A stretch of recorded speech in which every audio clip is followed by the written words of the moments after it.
hoje por dois aspectos, né? Um é a questão desse momento que a gente está vivendo agora, né? A importância desse momento de se manter presente, de se manter inteiro, né? A gente está muito ansioso com essa pandemia, com medo de se infectar, a atenção sendo voltada o tempo inteiro para essas notícias ruins. Então, assim, o mindfulness nada mais, nada menos acaba sendo do que uma prática que os tibetanos, os orientais, eles já vinham pondo em prática há muito tempo nos seus ensinamentos, que é a atenção no momento presente, que é essa atenção plena, né? Nas práticas de meditação, o que é que a gente busca? A gente busca centrar, ter essa atenção, buscar essa atenção, essa concentração. E um outro aspecto é a questão do feminino, nesse momento de pandemia, onde esse feminino, essa mulher, ela, no sentido, né,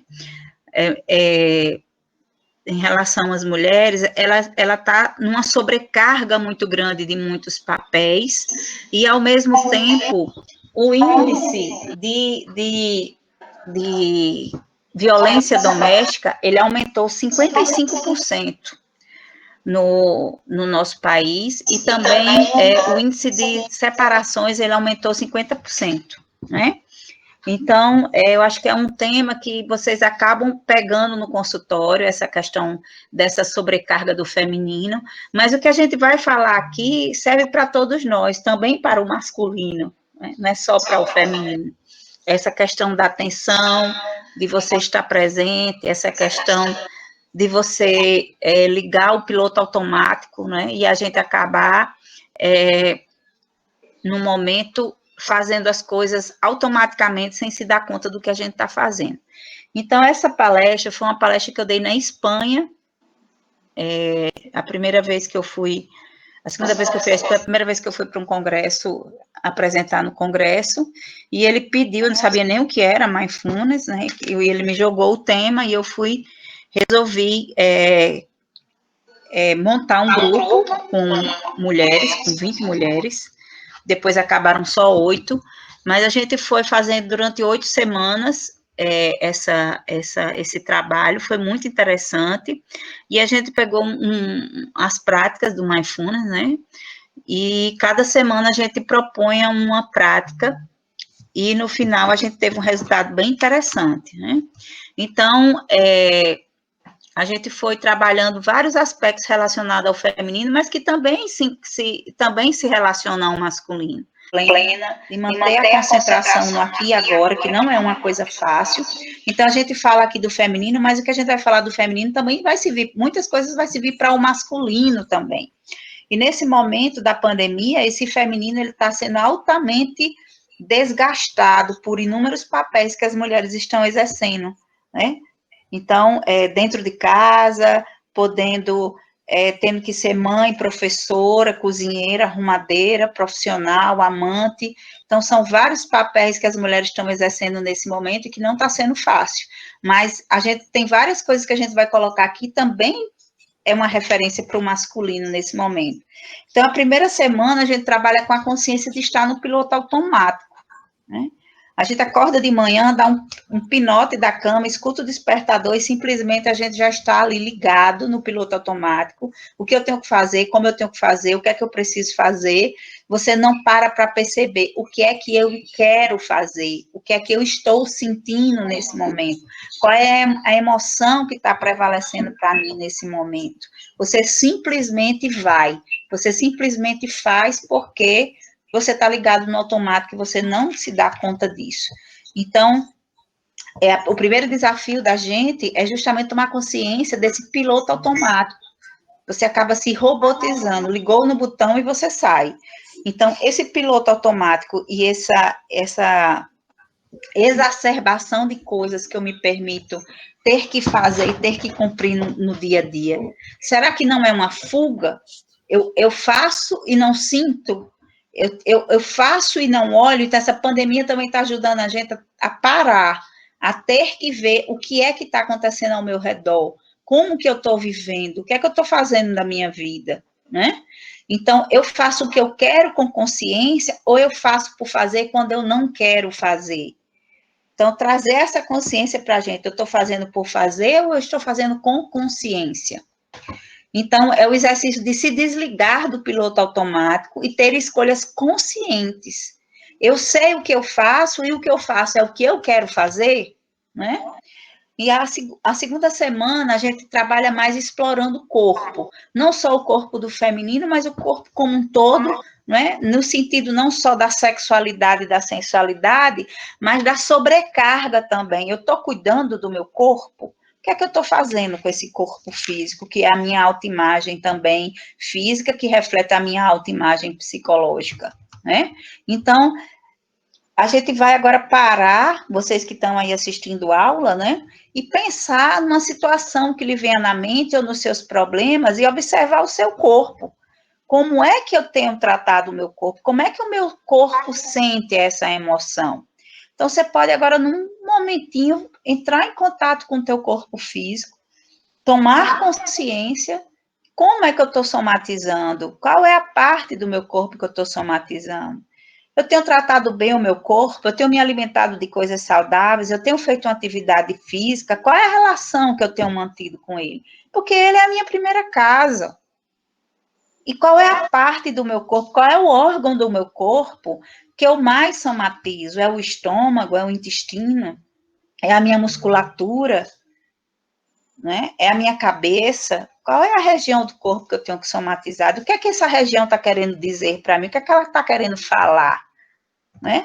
Então, eu vou tomando consciência dessa somatização. E isso é uma violência, não só uma violência física. Esses corpos, eles estão marcados pela violência física, muitas vezes, como o caso das mulheres, que sofrem essa violência doméstica, né? E também da violência de não estar cuidando dele, de eu estar negligenciando o meu corpo, como se ele não existisse, como se ele fosse simplesmente o transporte da minha alma. Ele tem que funcionar todo o tempo, mas o que é que eu estou fazendo com ele?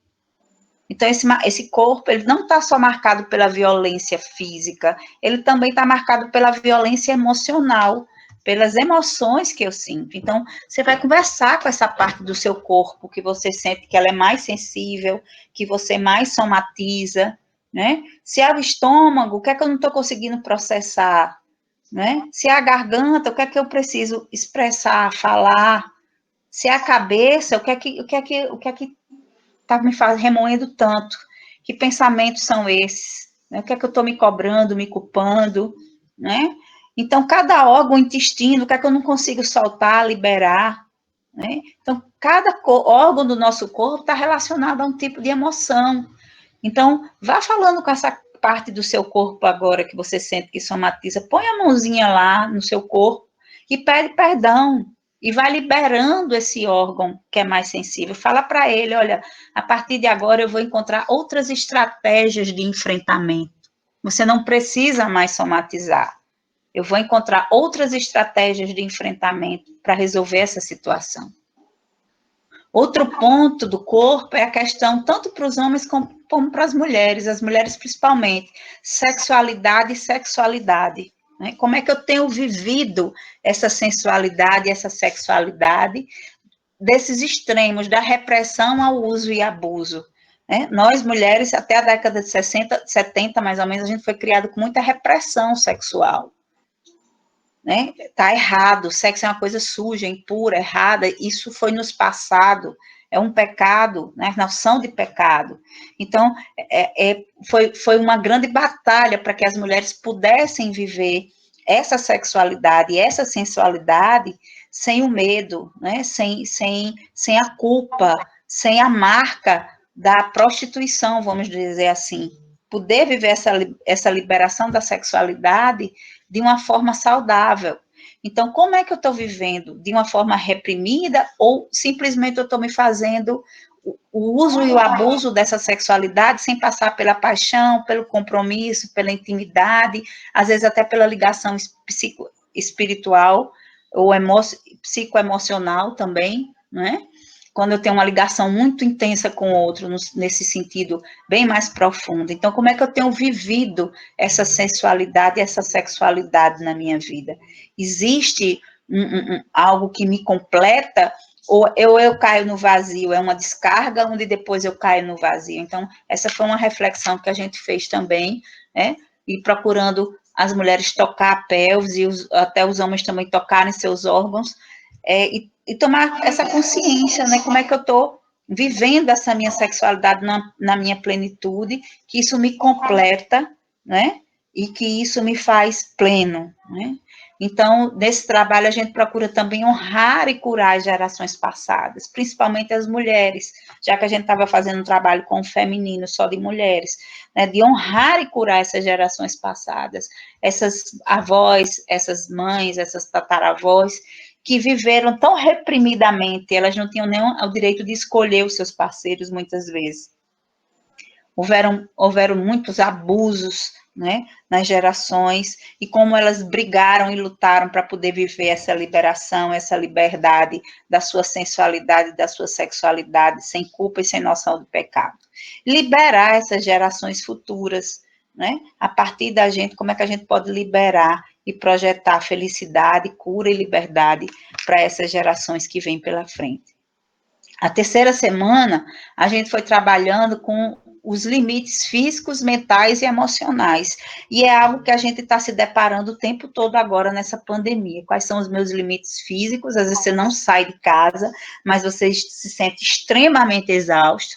Os limites mentais e emocionais, porque a gente está à flor da pele, a morte rondando a gente, rondando as pessoas que a gente conhece, e a gente tendo que mudar de vida e estar confinado, perdendo até essa noção de tempo, né, dos nossos projetos. Então, que limites são esses? Essa mulher que também está sendo agora dona de casa, professora, amante, cozinheira, arrumadeira, como é que está lidando com isso, com esses limites?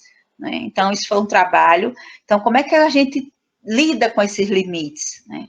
Você procura reagir quando os limites lhe atingem, você procura uma solução, você procura reagir ou você paralisa, né? Então, perceba o quanto o seu corpo é sensível às emoções perturbadoras, quando o seu principal objetivo é alcançar metas. Então, que preço eu somatizo no meu corpo, até onde essas emoções me perturbam e eu somatizo no meu corpo quando eu tenho esses objetivos a ser alcançados, né? O quanto você fica zangado ou infeliz quando você se depara com algum limite e as coisas não acontecem do jeito que você quer, né? Tá tudo ok por aí, Pedro? Tudo Oi? certo, Débora. Então, aí vem um questionamento, né? Quando a gente lida com esses limites. É insensato, aliás, é sensato insistir na mesma direção? Então, você vê que essa foto muito bela aí dessa mulher, ao mesmo tempo ela é uma cidade, ao mesmo tempo ela é um barco que vai na direção do futuro, né? Então, às vezes a gente insiste numa coisa e ela acaba não dando certo. Então, será que é essa mesma direção? Deixa eu ver o que o universo está querendo dizer com esses limites que a vida está lhe mostrando. Será que esse limite é sempre visto como uma barreira, né? Que a gente traz aqui, que eu tenho que transpor? Ou será que esse limite, na verdade, é uma forma de mostrar que eu não estou indo na direção certa? Porque às vezes a gente se auto-sabota, né? E a gente está se auto-sabotando. Então, às vezes, é dizer, não, agora eu vou mudar o curso, eu vou mudar o vento. Eu já insisti muito nessa direção, não deu certo. Então, eu tenho, de repente, não é esse o caminho é por aqui. Mas, às vezes, a gente nem para pensar, porque a gente vê tanto como um desafio e a gente é tão, vamos dizer assim, influenciado aquela coisa de, se você desistir, você é fraco, né? E você tem que ultrapassar os seus limites, que a coisa às vezes vai na força, não é racional. Então você vê, não, peraí, não é por aqui. De repente o universo está querendo me dizer que o caminho é esse, é essa suavidade, é essa leveza, por aqui. Não é que eu seja derrotado, que eu não seja capaz. É simplesmente que talvez o caminho, a direção seja outra. né? Então, a gente fez uma reflexão lá no grupo, né? É a coisa que não anda porque não é o caminho, ou também porque é um processo de sabotagem. Então, a gente fala em 3 pontos. Uma, porque a gente não quer desistir, para não se achar fracassado. A outra, porque de repente não é o caminho. Ou a outra, porque é uma autossabotagem. Porque no fundo, não é o que eu quero. E eu fico me autossabotando, dizendo que a coisa não dá certo, e que eu estou lutando por ela, mas no fundo, eu que não quero aquilo ali. Então, né? Então, é um processo de autossabotagem, né? Então, aí a gente traz isso para os relacionamentos afetivos também, né? Nos relacionamentos, quando estamos andando em 2 direções, não iremos a lugar algum juntos. Ficamos como um cabo de guerra. Então, às vezes, as relações afetivas, a gente está vendo muito isso na pandemia, eu digo que os casamentos que sobreviverem agora não acabam nunca mais, né? Assim, porque antes cada um fugia para os seus trabalhos, para o seu mundo, se encontrava dentro de casa, agora cada um está tendo que conviver, e está sendo uma demanda muito grande agora, nesse momento, essa questão dos relacionamentos, né? Então, a gente está num cabo de guerra com o outro, é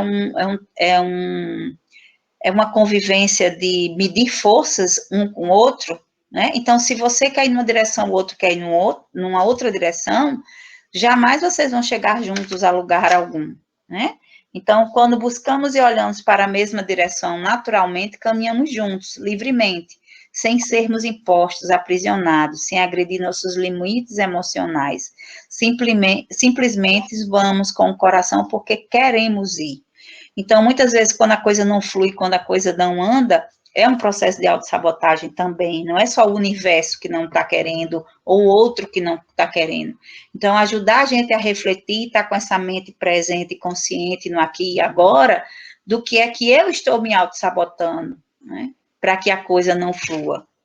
Porque quando a gente realmente quer algo, aquilo não soa como imposição, e sim de uma maneira livre, né? De uma maneira que a coisa vai fluindo. Quando a gente vai além dos nossos limites, né? Aí eu trago aí o livro do Padre Fábio de Mello, que foi a análise do discurso dele sobre relacionamentos afetivos, foi o meu tema do meu mestrado, né? E eu trago muito esse livro dele, que para mim é psicologia pura. Quem me roubou de mim, o sequestro da subjetividade e o desafio de ser pessoa, né? Então, ele começa o livro dizendo que há pessoas que nos sequestram e há pessoas que nos devolvem. Então, quando a gente vai além dos nossos limites, por uma imposição, a gente está se despersonalizando.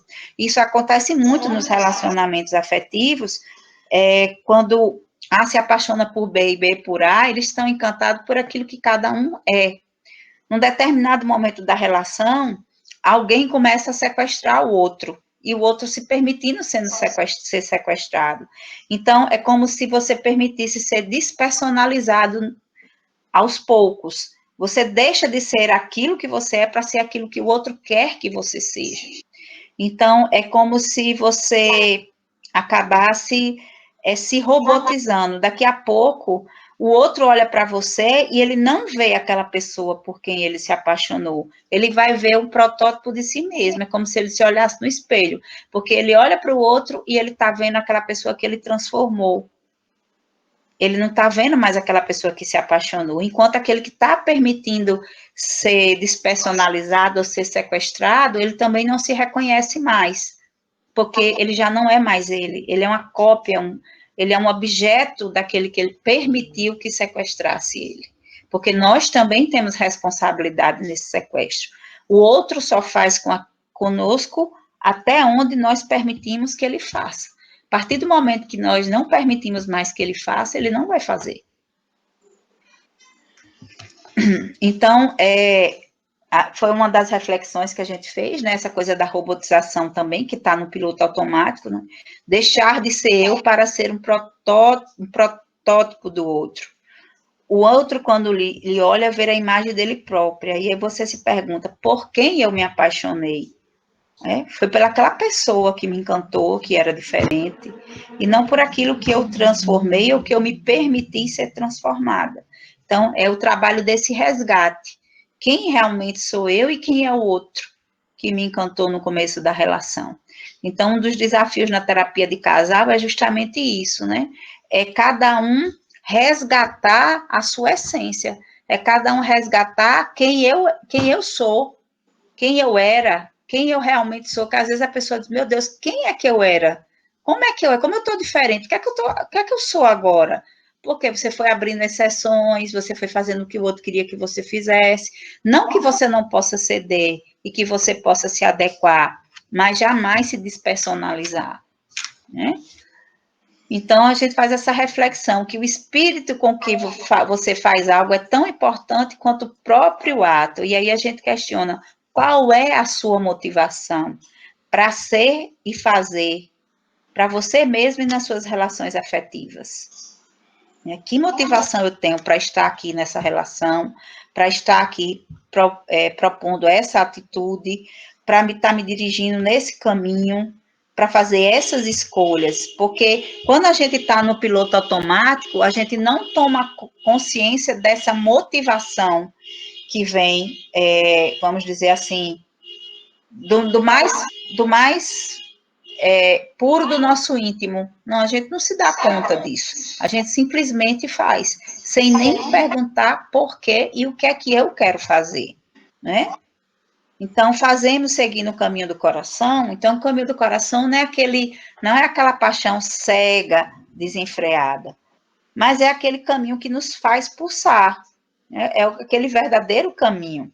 Então, quando a gente não tem motivação, a gente está no piloto automático, se sentindo aprisionado a velhos hábitos, sem se questionar ou estabelecer mudanças nenhuma. Por quê? Porque você está fazendo por fazer, você não está fazendo porque é o caminho que você escolheu.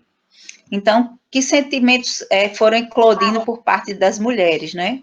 Quando elas percebiam que elas estavam nesse piloto automático e que elas estavam se despersonalizando também, deixando-se levar sem perceber a motivação. Então, sentimentos de coação, se sentir exaurida, pressão, incapacidade, aprisionamento, tristeza, carga psicológica intolerável, depressão, estresse crônico, ansiedade. Então, todas essas sensações ruins, negativas, né? Então, qual era a reflexão do grupo nesse momento, a partir dessa consciência? Era não ficar apática esperando as coisas acontecerem, mas também ficar atenta às mensagens do universo. Então, eu volto àquele ponto. Você pode desafiar, você pode ir, mas também ficar atenta se esse é o caminho ou se não é. Se o universo está me avisando que eu preciso ir por outros segmentos, né? E também tomar consciência dos meus processos de autossabotagem. Na quarta semana, a gente foi trabalhando e além dos rumores, né? Eu já tenho trabalhado com vocês a técnica da montanha, né? De todo aquele amontoado de barulhos internos e externos que vem para a gente e você conseguir se manter centrada ali, né? Então, a meditação, observando os sons e os pensamentos que vão passando na cabeça da gente, que a gente nem se dá conta, eles vão passando, é um amontoado, vai angustiando a gente vai se deixando levar. Então, observar o excesso de análise e julgamento dos outros e de nós mesmos, porque a gente, às vezes, se deixa levar pelo julgamento do outro e pelo próprio julgamento, essa cobrança internalizada que existe dentro de nós o tempo inteiro. Né? Então, o desafio de observar os pensamentos e sentimentos de fora, vendo chegar e partir, ver o que não é seu, quais são as cobranças externas, e tentar e observar as suas atividades e problemas de uma perspectiva diferente, ou seja, fazer o exercício do observador, imaginar que você é você, mas que ao mesmo tempo você é um observador crítico de você, que você está se observando, tomar mais consciência das suas atitudes. E perceber de quem são os julgamentos e críticas internalizados. É seu, é da sociedade, é do outro, é das figuras de pai e mãe, das suas figuras de autoridade, é na sua relação afetiva, é dos seus filhos. Então, quais são esses julgamentos? De onde vêm essas críticas que você internalizou dentro de você? São suas? É a sua autoimagem psicológica que está cobrando isso de você? É para você se sentir aceito? Será que você pode se julgar menos? Será que essas críticas, você precisa se preocupar tanto com elas, Você é feliz alimentando essas críticas ou não? Né? O que é que está afetando a sua autoimagem? Então, elas listaram alguns pensamentos, né, que costuma passar na cabeça das pessoas, quando elas não estão felizes, exaustas, estressadas. Então, algumas delas, como não consigo me divertir sem pensar no que ainda precisa ser feito, quer dizer, uma cobrança o tempo todo, que eu tenho que estar no piloto automático, não posso falhar, isso vai atingir diretamente a minha autoimagem, né? As pessoas estão sempre esperando algo de mim, então eu tenho que ser perfeita. Senão os outros não vão gostar de mim. Porque não consigo relaxar, nunca devo decepcionar as pessoas, tudo depende de mim, devo ser forte, todos confiam em mim, sou o único capaz de fazer isso, ou seja, não delego nunca. Não suporto mais isso, não posso desperdiçar um minuto sequer. Quer dizer, se você para, você está desperdiçando dinheiro e tempo. Gostaria de ser outra pessoa, porque eles não fazem isso, porque não estou mais gostando disso, o que está acontecendo comigo, não posso desistir, algo precisa mudar, deve haver algo errado comigo, sem mim tudo vai desmoronar, porque não consigo desligar. Esse era algum dos pensamentos. Então, o pensamento das coisas negativas sendo repetitivo e reverberando dentro de nós, tomar consciência de quanto tempo a gente passa preso a esses pensamentos negativos, que a gente nem se dá conta, às vezes o dia inteiro a gente está nesses pensamentos negativos, ter consciência dos pensamentos negativos reverberando no nosso corpo, e como é que esse corpo o que é que esse corpo quer me dizer a partir das emoções e sensações que vêm do meu corpo. Então, quando você traz esse corpo à consciência, ele está lhe dizendo alguma coisa, ele está dizendo que não está aguentando mais, que você precisa mudar a direção, né? Muitas mulheres internalizaram as cobranças no contexto familiar, né? Tipo, ter que ser a perfeita para o pai poder amá-la, ou que nunca ia conseguir ser amada por ninguém, né? Na quinta semana, a gente foi explorando mais a questão das dificuldades, né? Enfrentando ao invés de evitar os contratempos e as dificuldades. Então, como era que eram essas estratégias de enfrentamento, né? Então, a gente se perguntar quais são os contratempos e dificuldades que mais se repetem em nossa vida. Então, a gente sempre tem um padrão repetitivo. Às vezes, isso está relacionado a algumas coex no nível perinatal, essa questão dessa repetição o tempo todo, né? Em que área da sua vida você sente mais dificuldade? Que você vem sempre repetindo esses processos de dificuldade, de contratempo. Você tem enfrentado as dificuldades ou você tem tentado evitar essas dificuldades, né? Quando vem o problema, você permite senti-lo ou você tenta se entorpecer? Então, a gente está vendo aí muitas pessoas todos os dias bebendo, agora nessa pandemia, né, que é uma forma também de se entorpecer. Quando não bebe, está se enchendo de Rivotril, né? Então, também é uma forma de se entorpecer. Quando você reconhece o problema, você se sente como você sente como você está enfrentando ele, ou você deixa que ele lhe domine. Então, quando o problema vem, o que é que eu faço? Eu uso os meus recursos que eu tenho, as minhas estratégias de enfrentamento, ou eu vou deixar que esses problemas me dominem. Então, aí eu trago o exercício do observador, né, da montanha, no caso, onde você, do observador, não, da montanha, onde você se imagina uma montanha inabalável e você vê os problemas passando na sua frente e você tomando consciência que você não é o problema, os problemas é uma parte de você. Você está inserido nele, mas você não é ele, né? E aí você se sentindo como uma montanha inabalável, que isso aí vai passar. Se você parar para analisar na sua vida, tudo que foi problema no passado, ele se solucionou de alguma forma. Mesmo se não tivesse solução, ele já passou. Mesmo que a solução não foi aquilo que você esperava, ele já passou. Então, o problema de hoje, ele também vai passar de alguma forma, né?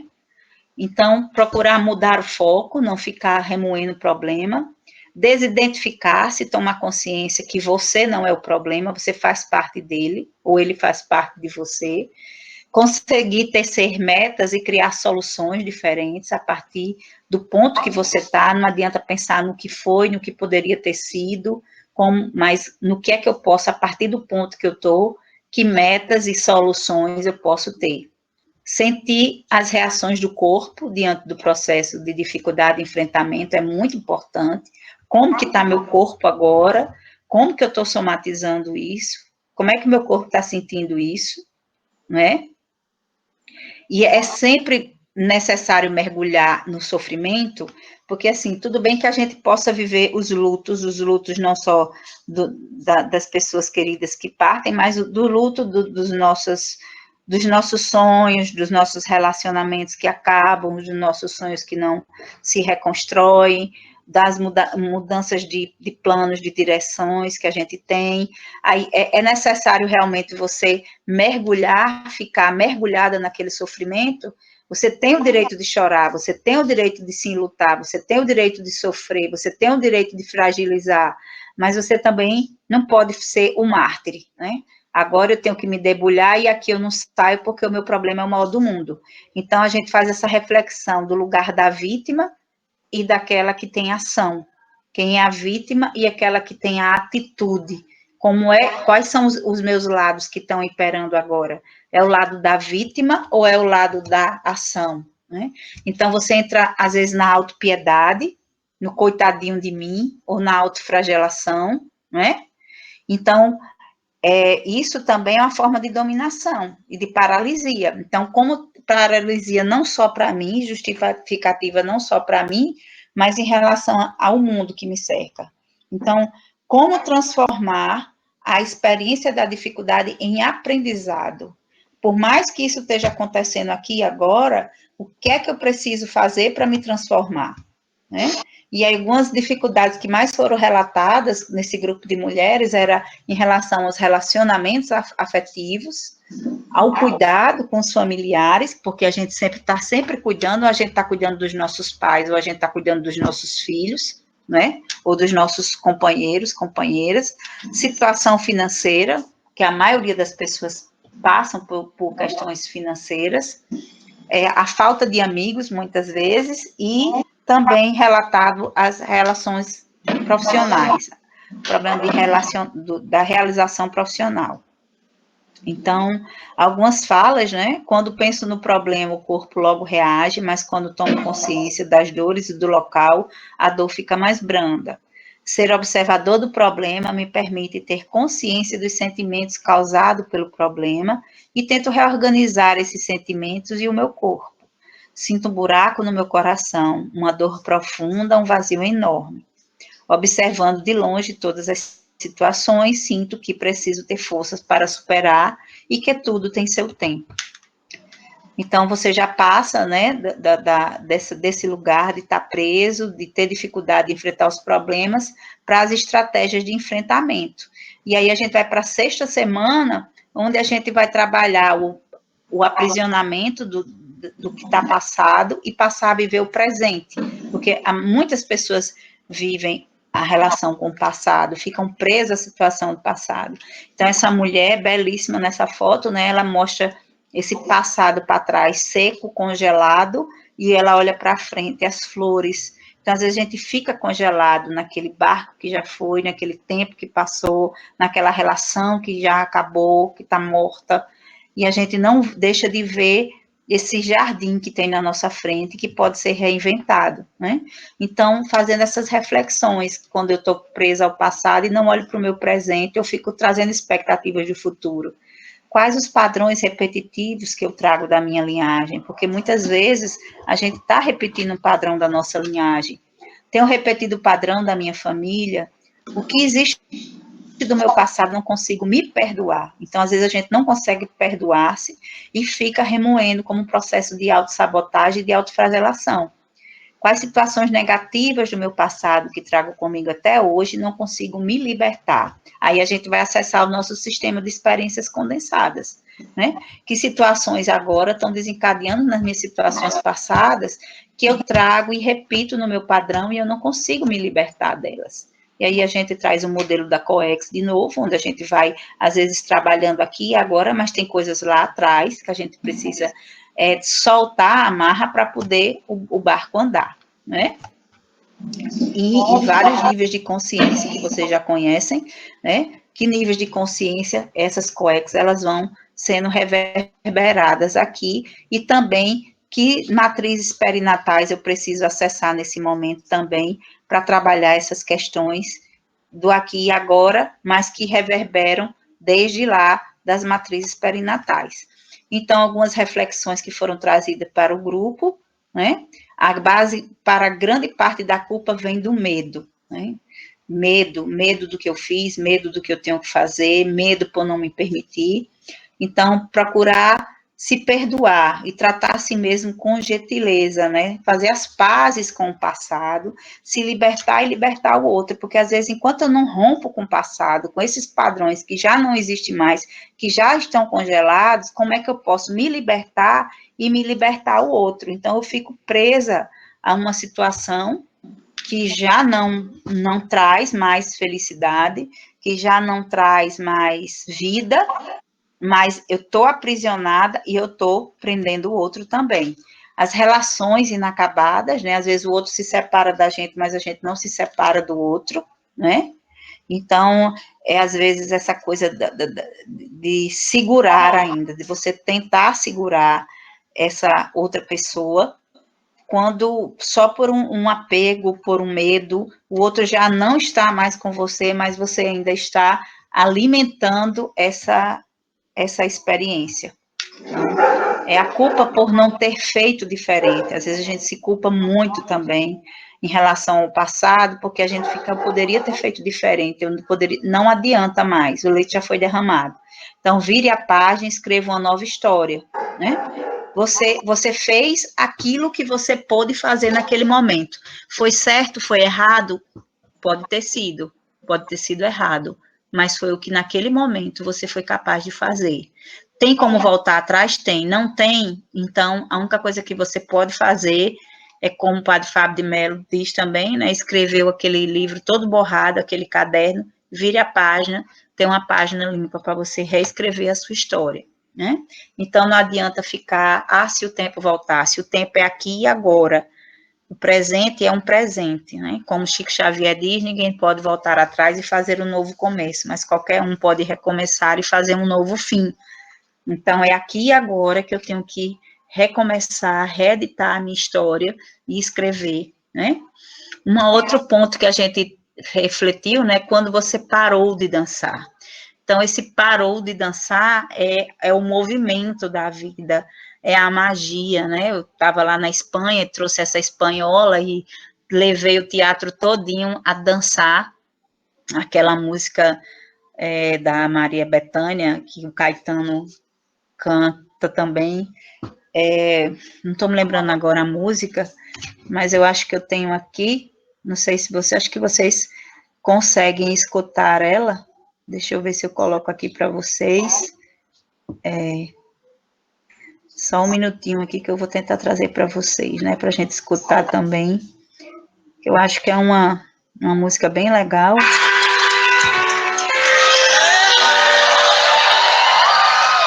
Sou a chuva que lança areia do Saara sobre os automóveis de Roma.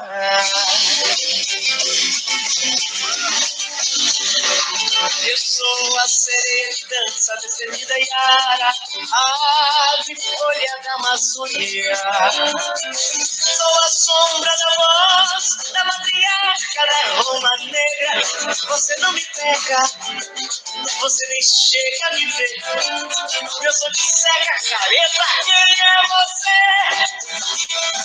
que não sentiu o swing de Andy Salvador? Que não seguiu o outro balançando pelo, e que não viu a risada de Andy Warhol. Que nem disse que não. Sou um preto norte-americano forte, um brinco de ouro na orelha. Eu sou a flor da primeira música, mais velha, mais nova, espada e seu forte. Sou o cheiro dos livros desesperados, sou quinta da cogóia, seu olho me olha, mas não me pode alcançar. Não tem escolha careta ou descartar. Que não ressoa, não penalizou na Senhor. Que não seguiu o mendigo Joãozinho beija-flor. Que não amou a elegância sutil de popô. Que não é recôncavo e nem pode ser reconcesso.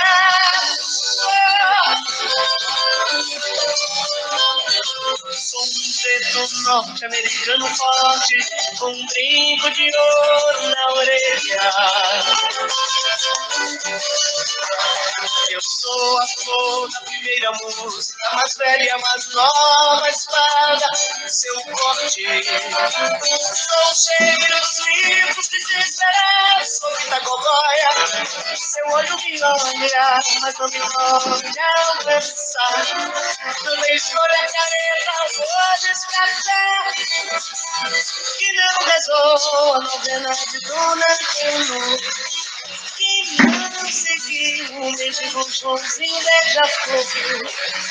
Quem não amou a elegância sutil de bobô. Que não é recôncavo nem pode ser recomplexo. Que não rezou a novena de Dona Antônia. Que não seguiu o mendigo Joãozinho beija-flor. Que não amou a elegância sutil de bobô. Quem não é recôncavo nem pode ser recomplexo.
Então, a gente quando sente essa música, né, ou quando a gente sente alguma música, escuta uma música, a gente acaba, o nosso corpo, a nossa alma, né, não era latido de cachorro não, mas também passou por aqui agora. Então, a gente sente a nossa alma vibrar, né? Então, a música, ela faz com que o nosso corpo traga essa emoção também, o movimento, a gente quebre essa paralisia na nossa vida. Em algumas tribos xamânicas, né, se você vai chegar para o curandeiro, se queixando que você está doente, com desânimo, com depressão, ele vai fazer 6 perguntas a você. E a primeira delas é: quando você parou de dançar? Quando você parou de cantar? Quando você parou de acreditar? Quando você parou de se encantar pelas histórias? Quando você parou de silenciar? E quando você parou de amar? Então, assim, a dança, ela é vida, né? A música, ela é vida, amar é vida.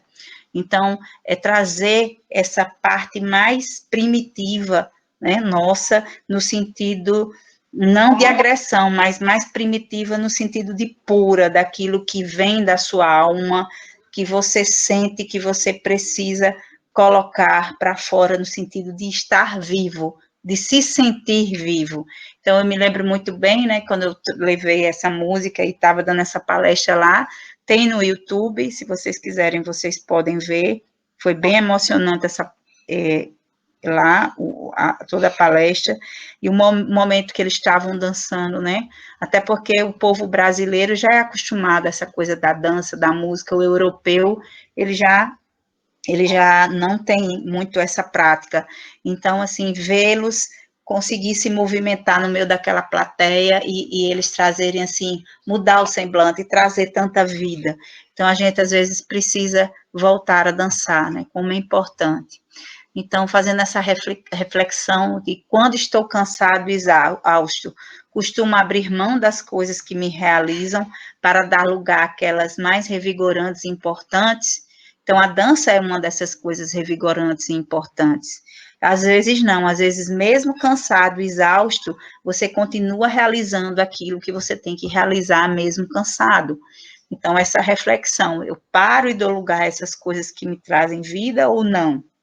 Então, fazer uma lista das coisas que você faz no dia a dia e depois procure enumerar elas, que são revigorantes ou que são desgastantes. Então, se a gente for enumerar, a gente vai ver que durante o dia a gente faz muito mais coisas desgastantes do que revigorantes. Na 8ª semana, né, a sua frenética e preciosa vida, lidando com os múltiplos papéis. Isso as mulheres estão vivenciando, mas os homens também vivenciam também essa coisa de lidar com os múltiplos papéis no dia a dia. A gente vai se exacerbando, né, essa vida que, vamos dizer assim, das redes sociais, da internet, você está o tempo todo ligado, conectado, você está fazendo 1001 coisas, você está respondendo e-mail, você está vendo o WhatsApp, você está fazendo uma ligação, você está olhando para o computador, você está conversando com alguém, e você está fazendo 1001 coisas ao mesmo tempo, então isso vai acelerando e vai nos deixando exauridos cada vez mais. Então, um dos aspectos mais difíceis dessa corrida frenética pela vida é que, com frequência, não nos permitimos que a ideia de dever cumprido entre em nossa rotina. A gente está sempre procurando o que fazer, parece que nunca nada foi listado ali como feito, né, na nossa vida. Se você consegue cultivar a sensação de dever cumprido, existe a chance de conseguir aquietar a voz interior que vive dizendo que você ainda não está satisfeito, que você ainda não chegou lá, que ainda não foi tudo realizado. Então, quando a gente chega num ponto, é aquela história, né? Você está namorando, você vai noivar, você já casou, você vai ter filho, então, assim, quando é que você vai ser avô? Está sempre esperando que você faça, terminou a faculdade, vai fazer mestrado, vai fazer doutorado, arrumou um emprego, está em que patamar? Então, você está sempre esperando realizar alguma coisa. Você nunca se permite curtir e viver aquilo que você já realizou. Então, como se sentir com o dever cumprido, com múltiplos papéis e jornadas de trabalho? Então, isso é um grande desafio para todos nós. Então, você pode descobrir que está completo, sim, do jeito que está naquele momento presente. Que muitos dos nossos problemas é resultado do medo da vida, né? Que a correria e o número de afazeres exacerbados muitas vezes é uma fuga, que agora é o futuro que você se prometeu no ano passado, no mês passado, na semana passada, e que agora é o único momento que você dispõe, porque o passado já não existe mais e o futuro pode ser transformado. E a 8ª semana, que é a última semana, né, é o que é o resto da nossa vida, que é o que significa o que é que eu agora vou pôr em prática a partir dessas percepções que eu tive. Né, tecer o próprio paraquedas, ou seja, a atenção plena para se manter sua paz no mundo frenético, você está sempre consciente do que você está fazendo, né, e entre todos os papéis que a gente exerce, não se esquecer de ser e sentir, né, eu sou isso, né, além da autoimagem, e o que é que eu estou sentindo, e não o que eu tenho que fazer roboticamente toda hora, né, o que eu gostaria de fazer por mim hoje, todos os dias se olhar no espelho, o que é que eu quero fazer por mim hoje, quais são as minhas escolhas, né, é hora de decidir qual prática ou combinação de práticas serão usadas para mim por longo prazo, então, que práticas eu quero colocar por mim, para mim, a partir da minha motivação e da minha consciência do que eu sou e do que eu quero e do que me faz bem, mesmo nessa vida frenética, né? Então, é importante que você cuide, é importante que você sinta, é importante que você observe. Paz é vida vivendo dentro de você. Não tenha medo, olhe, sinta, deixe a vida levá-lo pela mão, deixe a vida viver através de você. E aí a gente termina esse momento aqui com uma música da Flávia Venceslau, mas eu não sei se eu tenho aqui, né, só para a gente refletir, que é uma música muito gostosa, que é...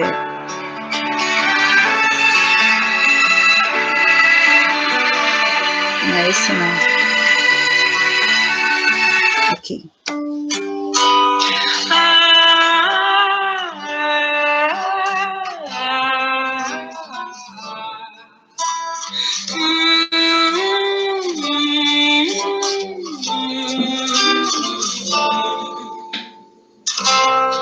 Eu te desejo vida, longa vida, te desejo a sorte de tudo que é bom, de toda alegria ter a companhia, colorindo a estrada em seu mais belo tom.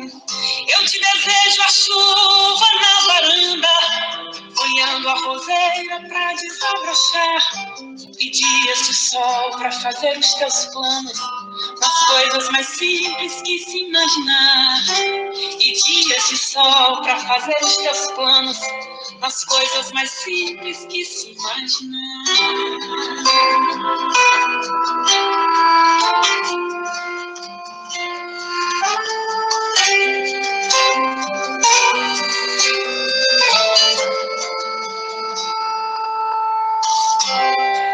Eu te desejo a paz de uma andorinha, no voo perfeito contemplando o mar, e que a fé movedora de qualquer montanha te renove sempre e te faça sonhar.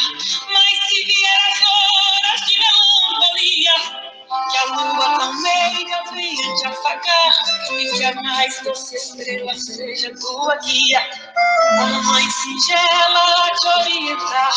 Eu te desejo mais que 1000 amigos, a poesia que todo poeta esperou, coração de menino cheio de esperança, volte pai amigo e olhar de amor. Eu te desejo muito mais que 1000 amigos, a poesia que todo poeta esperou, coração de menino cheio de esperança, nosso pai amigo e olhar de amor.